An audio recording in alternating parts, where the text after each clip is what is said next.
امریکہ اور اسرائیل کی جارحیت، ایران کی میزائل لانچنگ سائٹس پر حملے، سینٹ کام نے ویڈیو جاری کر دی۔ خراسان، تہران، کرمانشاہ، تبریز اور یزد میں حملے، بکان کے گورنر ہاؤس نشانہ، فوجی مراکز پر بھی بمباری۔ شہادتوں کی تعداد 1000 سے زائد ہو گئی، 6000 سے زائد زخمی۔ کرد جنگجو بھی میدان میں کود پڑے۔ امریکی ٹی وی کے مطابق کرد ملیشیا نے ایران کے خلاف زمینی کارروائی شروع کر دی۔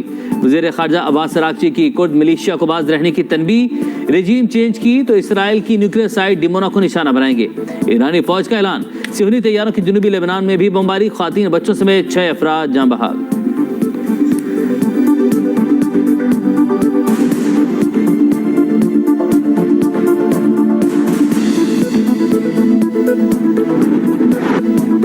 ایران کے امریکی اہداف پر جوابی حملے، متحدہ عرب امارات، قطر اور عراق پر میزائل داغ دیے۔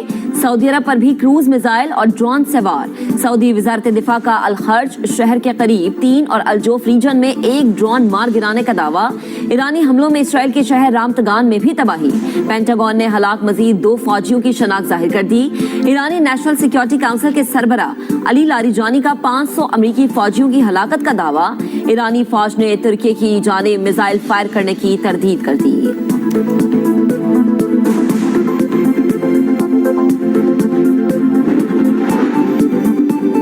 سری لنکا کے قریب ایک اور ایرانی بحری جہاز پر مبینہ حملہ۔ حکام کے مطابق بحری جہاز سری لنکا کی حدود سے باہر اکنامک زون میں ہے۔ ہم زیادہ سے زیادہ انسانی جانیں بچانے کی کوشش کر رہے ہیں۔ پاسداران انقلاب کا خلیج فارس میں امریکی ٹینکر پر حملے کا دعویٰ۔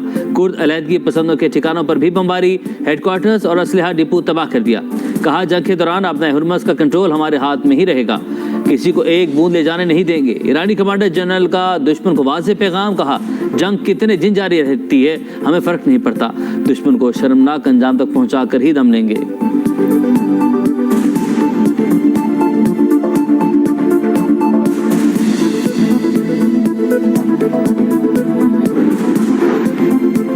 امریکہ کا ایران پر پوری قوت سے حملے جاری رکھنے کا اعلان، پوزیشن مضبوط، ایرانی قیادت کا خاتمہ کر دیا، جو بھی لیڈر بننا چاہتا ہے اس کا انجام موت پر ہوگا۔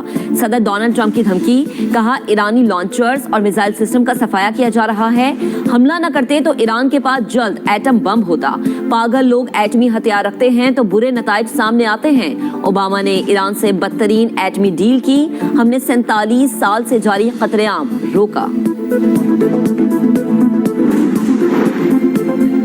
اپنے ہرمز پر ایران کا کنٹرول برقرار، جہازوں کی آمدرفت سے 10% رہ گئی۔ غیر ملکی میڈیا کا دعویٰ، عالمی منڈی میں خام تیل مسلسل مہنگا، برطانوی تیل $83.78 اور امریکی خام تیل $77 فی بیرل پر فروخت۔ ایشیائی اسٹاک مارکیٹوں میں کئی روز بعد تیزی، پاکستان اسٹاک ایکسچینج میں 5433 پوائنٹس کا اضافہ، 100 انڈیکس 161,000 پوائنٹس پر پہنچ گیا۔ مشرق وسطی میں کشیدگی کے باعث تیل کی بڑھتی قیمتیں، پاکستان میں بھی پیٹرول اور ڈیزل کی قیمتیں بڑھنے کا خدشہ۔ حکومت نے پیٹرولیم مصنوعات کا 15 دن کے بجائے ہفتہ وار جائزہ لینے کی تجویز پر غور شروع کر دیا۔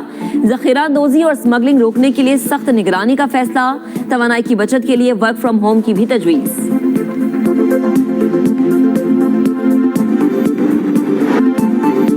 جنگ کے باعث فضائی بحران مزید شدت اختیار کر گیا۔ 5 روز میں 8 ممالک کی 20,000 سے زائد پروازیں منسوخ۔ پاکستانی ایئرپورٹ سے آج بھی 145 پروازیں اڑان نہیں بھر سکیں گی۔